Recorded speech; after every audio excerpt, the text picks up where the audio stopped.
আসসালামু আলাইকুম।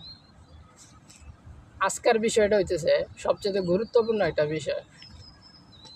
দেশে এত এত শিক্ষিত লোক থাকার পরেও আঙ্গ চিফ হিট অফিসার যারা দেখলে মানুষের শান্তি লাগে, বুড়ো থেকে বয়স্ক, নবীন থেকে প্রবীণ, সবারই কিন্তু তারে ভালো লাগে। অবশ্য তার কাজকর্মের উপরে কতটুকু মানুষ সন্তুষ্ট সেটা আমি কইতারি না, তবে বলা যায় তার চেহারার যে গঠন সে অনুযায়ী মানুষের ভালোই লাগে। তবে এই ম্যাডাম চিফ হিট অফিসার হিসেবে প্রথম নিয়োগ পায়, কিন্তু পুরো এশিয়া উপমহাদেশের মধ্যে প্রথম। এই ধরনের আজব ঘটনা কিন্তু বাংলাদেশ ছাড়া অন্য কোনো জায়গায় ঘটছে না। এখন এটা ঘটনার পিছেও কিছু কারণ তো অবশ্যই আছে। আর আপনারা ভাবতেন আমি লুঙ্গি পরে গেলে ভিডিও করতেছি।